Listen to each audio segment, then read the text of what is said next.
Buenas y bendecidas noches, señores. Ya estamos aquí. Señor, en el precioso nombre de tu Hijo Cristo Jesús, te damos gracias por la bendición que nos das de estar reunidos en tu presencia.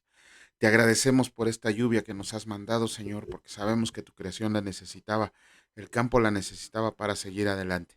Asimismo, te agradecemos también, Señor, por las bendiciones recibidas el día de hoy y siempre, y te pedimos que tu Santo Espíritu jamás se aparte de nuestro lado. En el nombre de Cristo Jesús. Amén. Muy buenas noches, señores. Bienvenidos. Ya estamos otra vez aquí. Gracias a Dios hoy sí pudimos hacerlo. Igual que siempre tarde, pero sin sueño, ¿no? Bueno, sí tenemos muchísimo sueño, pero aquí estamos dispuestos a hacer lo que el Señor nos ha mandado a hacer. ¿Qué leímos el día de ayer? Ayer empezamos con la lectura del libro de Deuteronomio. No hicimos la introducción, así que la vamos a hacer en este momento para que no estemos ahí de que no supimos de qué se trataba. El libro de Deuteronomio, ¿de dónde toma su nombre? Del hebreo, que el libro de Deuteronomio en hebreo dice Mishmeh HaTorah, que significa repetición de la ley. Y asimismo, en la Septuaginta se le puso el nombre de Deuteronomium, que significa segunda ley.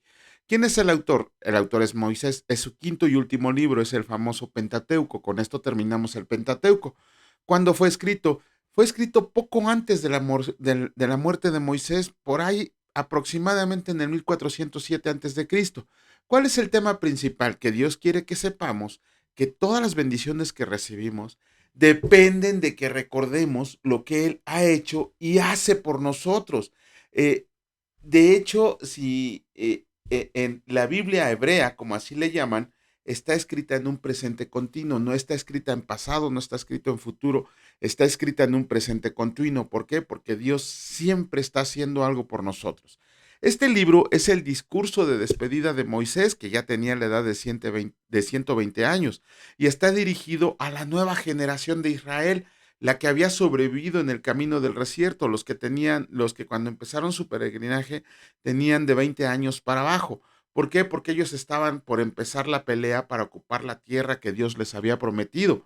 Este libro comienza con un repaso de los 40 años que Moisés y el pueblo de Israel estuvieron en el desierto en camino hacia la tierra prometida. ¿Por qué? Porque Moisés no quería que esta nueva generación olvidara la importancia de obedecer a Dios, y también quería que si que no olvidaran que la desobediencia a Dios acarrea consecuencias, y consecuencias muy desastrosas. Ajá, vamos a darnos cuenta que en este libro de Deuteronomio, al igual que el de Levítico, contiene muchísimos detalles legales, pero la gran diferencia con el libro de Levítico es que estos detalles legales están más dirigidos a los laicos que a los sacerdotes, están más dirigido al pueblo que a los sacerdotes. ¿Por qué? Porque Moisés fue muy preciso, muy enfático en recordarle a esta generación nueva que sus padres murieron en el desierto sin recibir las promesas de Dios, porque desobedecieron su palabra, porque desobedecieron los mandamientos del Señor. Este libro nos tiene que enseñar que Dios quiere que recordemos que nuestro andar con Él tiene que ser en los altibajos, en los triunfos, en los fracasos, en lo ordinario y lo extraordinario.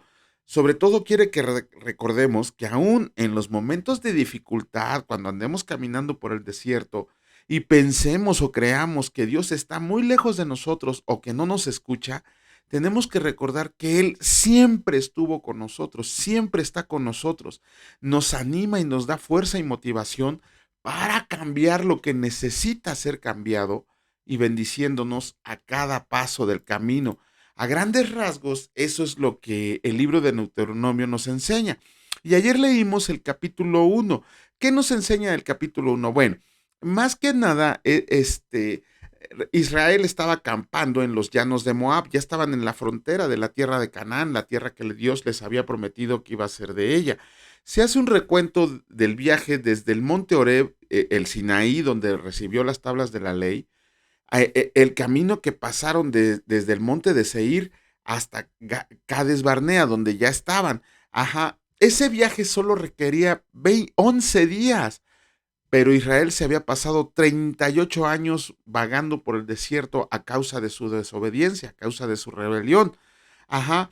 Y Moisés, en ese discurso que les da en lo alto del monte, de hecho el pueblo judío dice que es el aposento alto de Moisés, les recuerda que debido al pecado perdón, desde el periodo, desde el monte Sinaí hasta ¿cómo se llama? Hasta los campos de Moab, les hace un recordatorio de todo lo que pasaron en el desierto. Y en el capítulo 2 Moisés sigue contándole las travesías que pasaron en su recorrido de 40 años, desde que salieron de Egipto hasta que ya estuvieron ahí en la frontera de la tierra de Canaán. Ajá. Ahí mismo vemos también la total derrota del rey Seón, ¿de dónde era? Era el rey de Esbón. Ajá. Además nos narra su paso por el territorio edomita. Recuerden que Dios les prohíbe que ataquen a los edomitas porque son primos de todo el pueblo de Israel. Vamos a comenzar con la lectura. En esta ocasión nos toca leer dos capítulos un poquito extensos. Nos toca leer el capítulo número 3 y el capítulo 4. Comenzamos con el capítulo 3 del libro de Deuteronomio y escrito está: Israel derrota a Og, rey de Basán. Volvimos, pues, y subimos camino de Basán, y nos salió al encuentro Og, rey de Basán, para pelear, él y todo su pueblo en Edrei. Y me dijo el Señor: no tengas temor de él, porque en tu mano he entregado a él y a todo su pueblo con su tierra. Y harás con él como hiciste con Seón, rey amorreo, que habitaba en Esbón. Y el Señor nuestro Dios entregó también en nuestra mano a Og, rey de Basán, y a todo su pueblo, al cual derrotamos hasta acabar con todos, y tomamos entonces todas sus ciudades. No quedó ciudad que no le tomáramos. 60 ciudades, toda la tierra de Argob del reino de Og de Basán.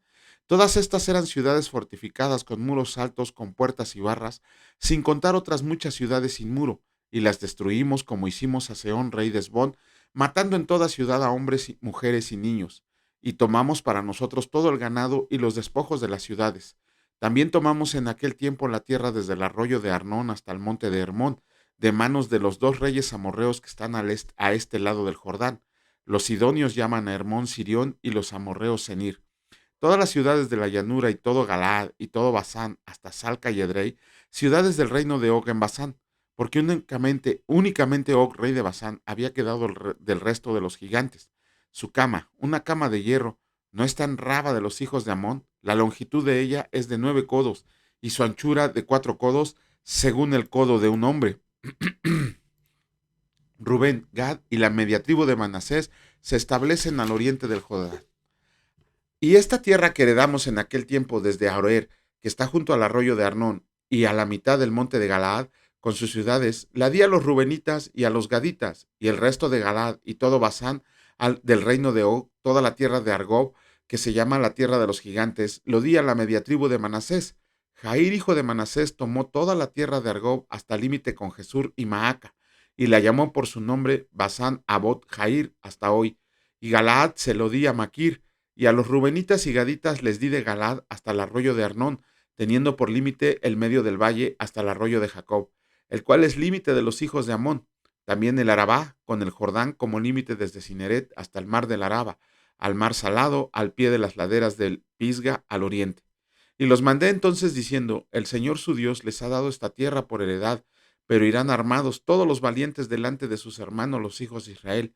Solamente sus mujeres, sus hijos y sus ganados, yo sé que tienen mucho ganado, quedarán en las ciudades que les he dado hasta que el Señor dé reposo a sus hermanos, así como a ustedes, y hereden ellos también la tierra que el Señor su Dios les da al otro lado del Jordán.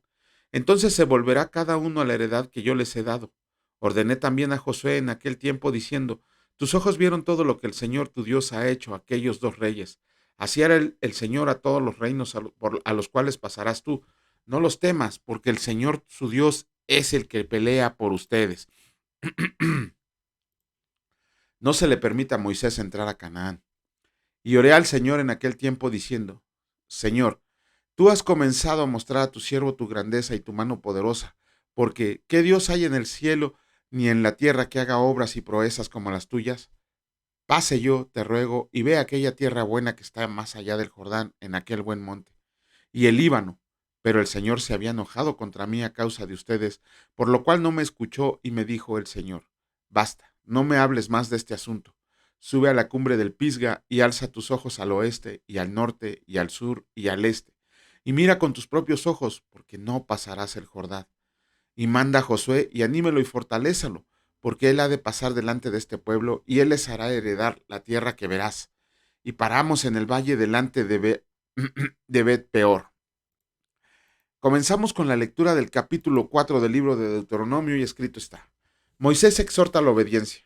Ahora pues, oh Israel, oye los estatutos y decretos que yo les enseño, para que los ejecuten y vivan y entren y posean la tierra que el Señor, el Dios de sus padres, les da. No añadirán a la palabra que yo les mando, ni disminuirán de ella, para que guarden los mandamientos que el Señor su Dios, que yo les ordeno. Déjenme anotar esto. Es 4, porque luego me preguntan dónde está y no me acuerdo. Disculpen la interrupción. Ahora sí. Sus ojos vieron lo que hizo el Señor con motivo de Baal Peor, que a todo hombre que fue en pos de Baal Peor, destruyó el Señor tu Dios de en medio de ti. Mas ustedes que siguieron al Señor su Dios, todos están vivos hoy. Miren, yo les he enseñado estatutos y decretos, como el Señor mi Dios me mandó, para que hagan así en medio de la tierra en la cual entran para tomar posesión de ella. Guárdenlos pues y pónganlos por obra, porque esta es su sabiduría y su inteligencia ante los ojos de los pueblos, los cuales oirán todos estos estatutos y dirán: ciertamente pueblo sabio y entendido, nación grande es esta. Porque ¿qué nación hay que tenga dioses tan cercanos a ellos como lo está el Señor nuestro Dios en todo cuanto le pedimos? ¿Y qué nación grande hay que tenga estatutos y juicios justos como es toda esta ley que yo pongo hoy delante de ustedes? La experiencia de Israel en Horeb. Por tanto, guárdate y guarda tu alma con diligencia, para que no olvides de las cosas que tus ojos han visto ni se aparten de tu corazón todos los días de tu vida. Antes bien las enseñarás a tus hijos y a los hijos de tus hijos. Me equivoqué. Ahí está. El día que estuviste delante del Señor tu Dios en Horeb, cuando el Señor me dijo: reúneme el pueblo para que yo les haga oír mis palabras, las cuales aprenderán para temerme todos los días que vivan sobre la tierra, y las enseñarás a sus hijos, y se acercarán, y los pusiste al pie del monte, y el monte ardía en fuego hasta en medio de los cielos con tinieblas, nube y oscuridad. Y habló el Señor con ustedes de en medio del fuego. Oyeron la voz de sus palabras, mas a excepción de oír la voz, ninguna figura vieron. Y él anunció su pacto, el cual los mandó poner por obra, los 10 mandamientos, y los escribió en 2 tablas de piedra. A mí también me mandó el Señor en aquel tiempo que les enseñara los estatutos y juicios para que los pusieran por obra en la tierra a la cual pasan a tomar posesión de ella. Advertencia contra la idolatría. Guarden pues mucho sus almas, pues ninguna figura viste el día que el Señor habló con ustedes en medio del fuego. Esto está buenísimo. Para que no se corrompan y hagan para ustedes escultura, imagen de figura alguna, efigie de varón o hembra, figura de animal alguno que está en la tierra, figura de ave alguna alada que vuelen por el aire, figura de ningún animal que se arrastre sobre la tierra, figura de pez alguno que haya en el agua debajo de la tierra. No sea que alces tus ojos al cielo y viendo el sol y la luna y las estrellas, y todo el ejército del cielo, seas impulsado y te inclines a ellos y les sirvas, porque el Señor tu Dios los ha concedido a todos los pueblos debajo de todos los cielos. Pero a ustedes el Señor los tomó y los ha sacado del horno de hierro de Egipto, para que sean el pueblo de su heredad como en este día. Y el Señor se enojó contra mí por causa de ustedes, y juró que yo no pasaría el Jordán, ni entraría en la buena tierra que el Señor tu Dios te da por heredad. Así que yo voy a morir en esta tierra y no pasaré el Jordán, mas ustedes pasarán y poseerán aquella buena tierra. Guárdense y no se olviden del pacto del Señor su Dios que él estableció con ustedes, y no se hagan escultura o imagen de alguna cosa que el Señor tu Dios ha prohibido. Porque el Señor tu Dios es fuego consumidor, Dios celoso. Cuando hayas engendrado hijos y nietos y hayas envejecido en la tierra, si los corrompes o haces escultura o imagen de cualquier cosa e hicieras lo malo ante los ojos del Señor tu Dios para enojarlo, yo pongo hoy por testigos al cielo y a la tierra que pronto perecerás totalmente de la tierra de la cual pasas al Jordán para tomar posesión de ella. No estarás en ella largos días sin que sean destruidos. Y el Señor los esparcirá entre los pueblos y quedarán pocos en número entre las naciones, a las cuales los llevará el Señor, y servirán ahí a dioses hechos de manos de hombres de madera y de piedra, que no ven, ni oyen, ni comen, ni huelen. Mas, mas si desde ahí buscan al Señor su Dios, lo hallarán. Si lo buscaras de todo tu corazón y de toda tu alma, cuando estuvieras en angustia y te alcancen todas estas cosas, si en los postreros días te volvieras al Señor tu Dios y oyes su voz, porque Dios misericordioso es el Señor tu Dios, no te dejará ni te destruirá, ni se olvidará del pacto que les juró a tus padres. Porque pregunta ahora si en los tiempos pasados que han sido antes de ti, desde el día que creó Dios al hombre sobre la tierra, si desde un extremo del cielo al otro se han hecho cosas semejantes a esta gran cosa, o se haya oído otra como ella. ¿Ha oído pueblo alguno la voz de Dios hablando de en medio del fuego, como tú la has oído sin perecer? ¿O ha intentado Dios venir a tomar para sí una nación de en medio de otra nación, con pruebas, con señales, con milagros y con guerra, y mano poderosa y brazo extendido, y hechos aterradores como todo lo que hizo con ustedes el Señor su Dios en Egipto ante tus ojos? A ti te fue mostrado para que supieras que el Señor es Dios, y que no hay otro fuera de él. Desde los cielos te hizo oír su voz para enseñarte, y sobre la tierra te mostró su gran fuego, y has oído sus palabras de en medio del fuego.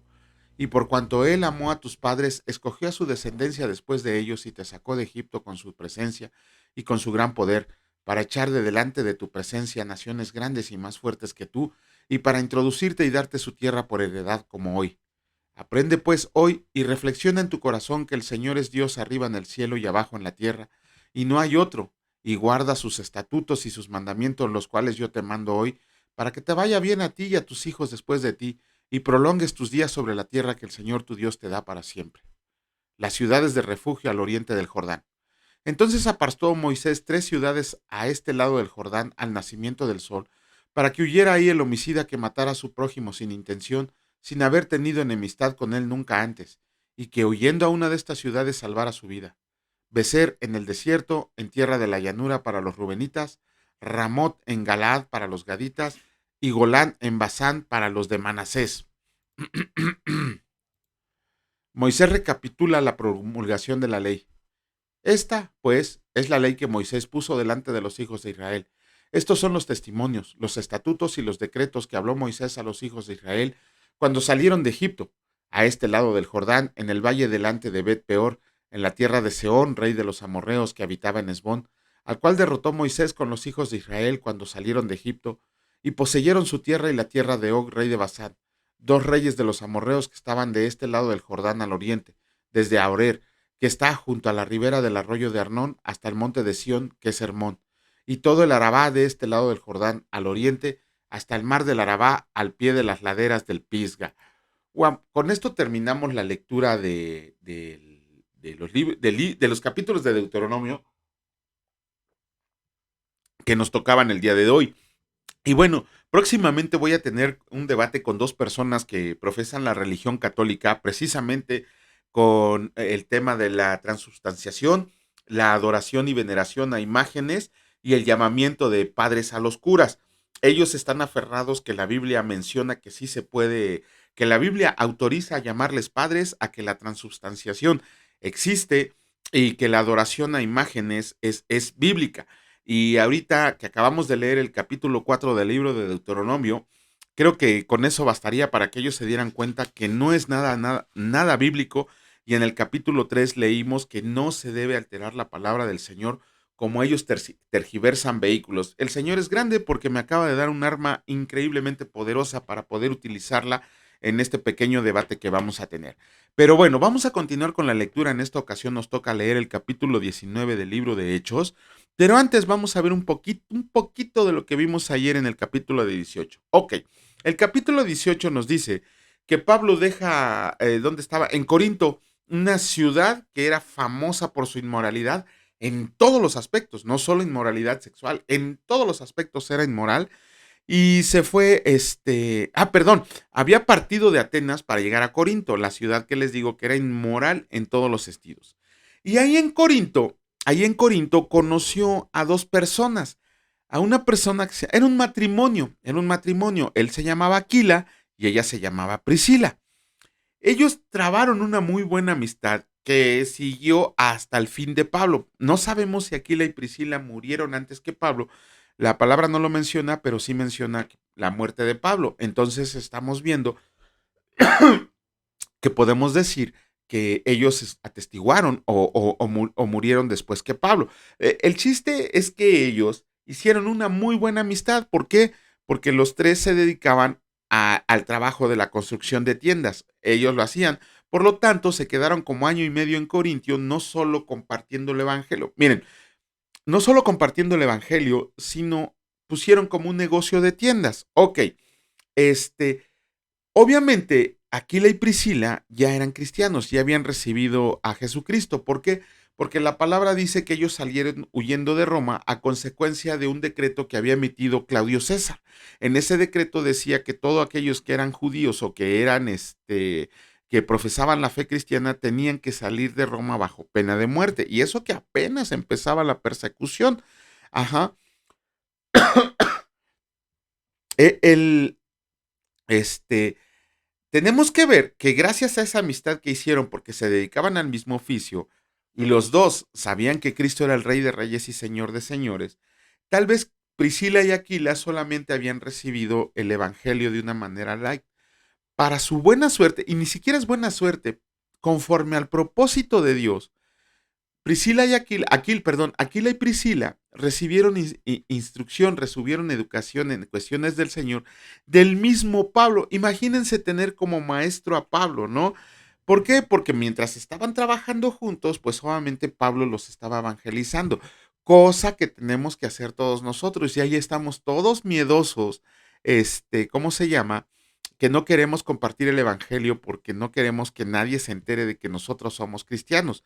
Ahí estamos todos tímidos, todos sin decir nada. Y vemos aquí que Pablo, Aquila y Priscila platicaban sin ningún miedo. De hecho, les voy a leer una cita de este MacDonald que dice así: las mejores relaciones de la vida surgen donde nos mantenemos en los campos del deber. Ajá, mantenernos en cuestiones diarias de trabajo y en la obligación de ganarnos el pan, y sobre estos ajetreos recibiremos felices visiones.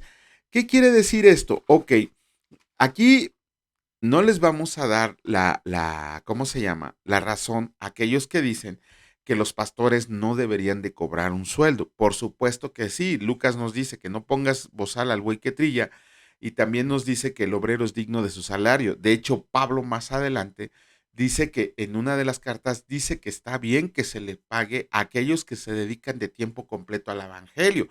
De hecho, Pablo solamente un par de ocasiones recibió el dinero que se le daba, porque todo el demás dinero que se le dio lo mandaba para ayudar a las iglesias. Pablo siempre podría decirse que estuvo orgulloso de que él decía: a mí nadie me mantuvo el ministerio, estas manos me bastaron para trabajar. Nosotros estamos en la misma condición, a nosotros ninguna iglesia nos patrocina. Es nuestro deseo que nadie nos patrocine, porque el único que nos patrocina es el Señor. Nosotros no nos dedicamos de tiempo completo a esto, nosotros siempre lo damos de gracia, lo que recibimos de gracia. Todo el material, todos los elementos, todos los libros, todas las Biblias que utilizamos para esto, jamás hemos tenido que pedirle a nadie. Al único que se lo hemos podido es al Todopoderoso, y Él nos los ha dado.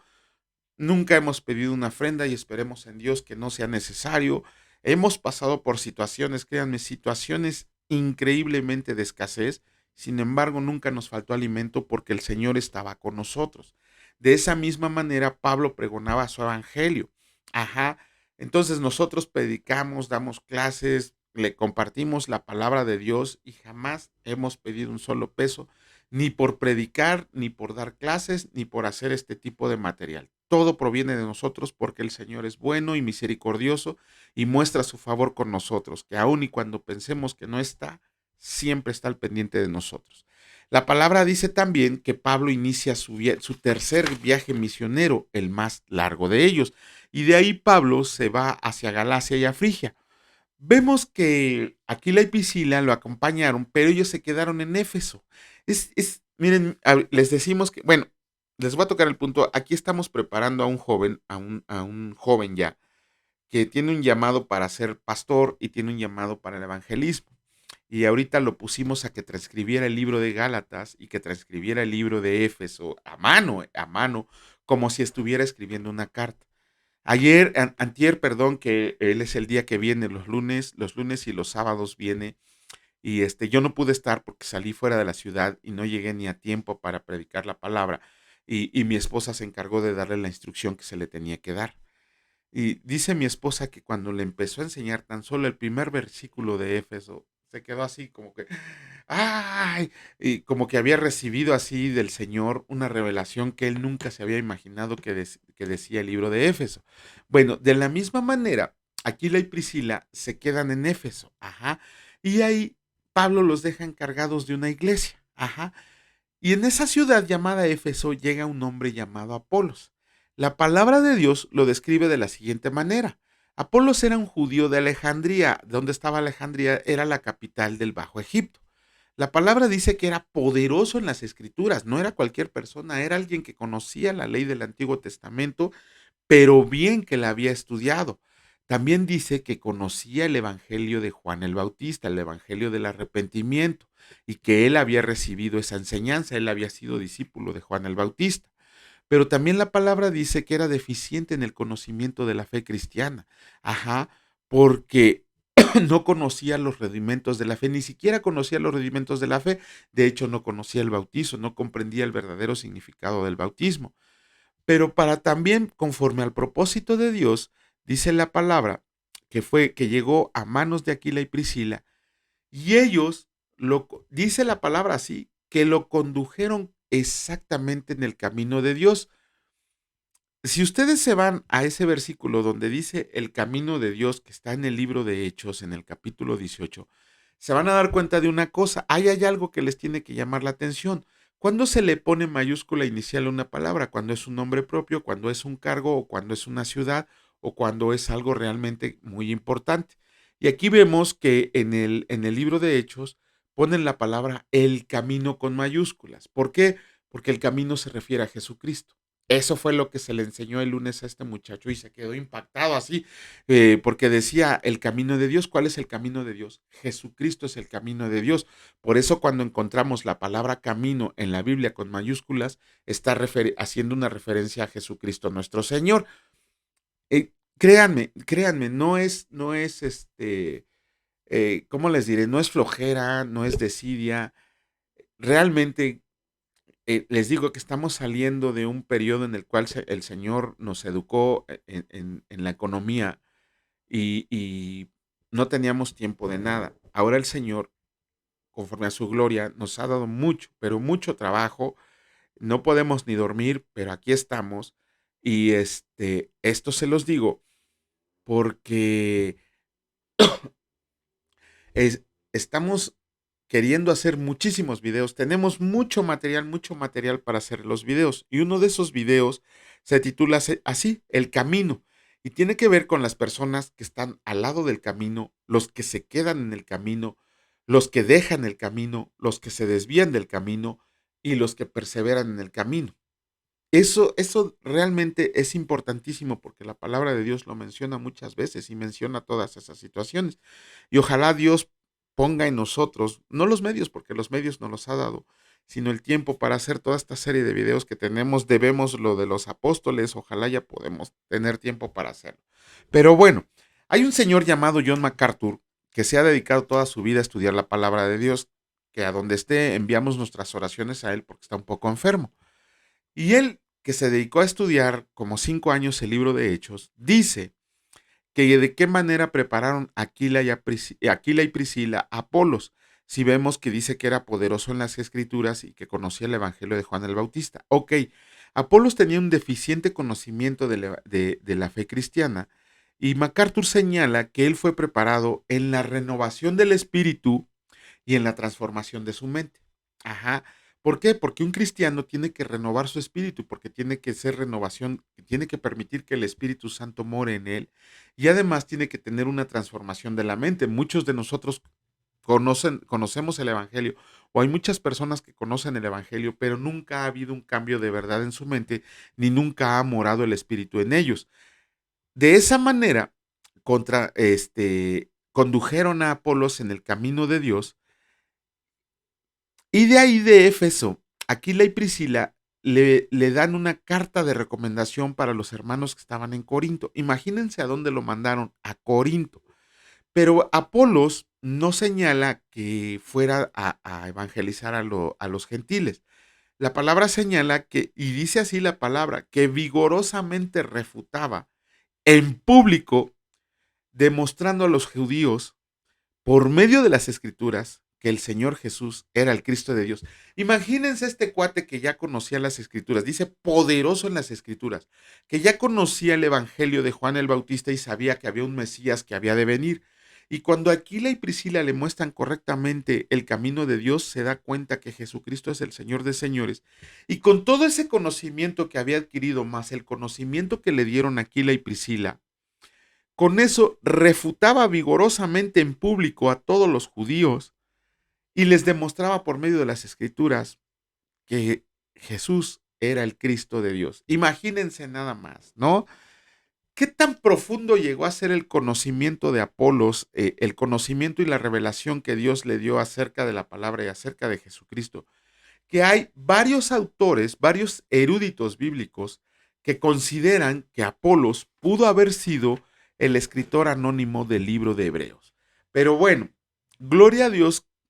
En serio, no saben ustedes cómo a nosotros nos da un gozo inmenso que el Señor nos eligió para preparar a personas. Y precisamente ahora estamos preparando a una persona para su ministerio de pastorado. Y es un gozo increíble saber que estamos siendo algo útiles al Señor, que estamos siendo útiles, ¿no? Ojalá pudiéramos hacer todo lo que Él nos manda, pero por lo menos en esa cuestión vamos a hacer. Tal vez nuestro ministerio completo sea prepararlo a Él para que sean pastorados o de esos que ya no hay, ¿no? De esos que no son mentirosos, de esos que predican del cielo, del infierno, del castigo, de la venida de Jesucristo, del pecado. De esos pastores ya casi no hay y los que hay están escondidos. Pero bueno, vamos a comenzar con la lectura. En esta ocasión, como les comentaba, nos toca el capítulo 19 del libro de Hechos y escrito está: Pablo en Éfeso. Aconteció que entre tanto que Apolos estaba en Corinto, Pablo, después de recorrer las regiones superiores, vino a Éfeso y hallando a ciertos discípulos les dijo: ¿recibieron el Espíritu Santo cuando creyeron? Y ellos le dijeron: ni siquiera hemos oído si hay Espíritu Santo. Entonces dijo: ¿en qué pues fueron bautizados? Ellos dijeron: en el bautismo de Juan. Dijo Pablo: Juan bautizó con bautismo de arrepentimiento, diciendo al pueblo que creyeran en aquel que vendría después de él, esto es, en Jesús el Cristo. Cuando oyeron esto, fueron bautizados en el nombre del Señor Jesús, y habiéndoles impuesto Pablo las manos, vino sobre ellos el Espíritu Santo, y hablaban en lenguas y profetizaban. Eran por todos unos 12 hombres. Y entrando Pablo en la sinagoga, habló con denuedo por espacio de 3 meses, discutiendo y persuadiendo acerca del reino de Dios, pero endureciéndose algunos y no creyendo, maldiciendo el camino. Aquí fíjense en esta palabra, el camino delante de la multitud. Se apartó Pablo de ellos y separó a los discípulos, discutiendo cada día en la escuela de uno llamado Tirano. Así continuó por espacio de 2 años, de manera que todos los que habitaban en Asia, judíos y griegos, oyeron la palabra del Señor Jesús. Y hacía Dios milagros extraordinarios por mano de Pablo, de tal manera que aún se llevaban a los enfermos los paños o delantales de su cuerpo, y las enfermedades se iban de ellos y los espíritus malos salían. Pero algunos de los judíos, exorcistas ambulantes, intentaron invocar el nombre del Señor Jesús sobre los que tenían espíritus malos, diciendo: los conjuramos por Jesús el que predica Pablo. Había 7 hijos de un tal Eseba, judío jefe de los sacerdotes, que hacían esto. Pero respondiendo el espíritu malo dijo: a Jesús conozco y sé quién es Pablo, pero ustedes, ¿quiénes son?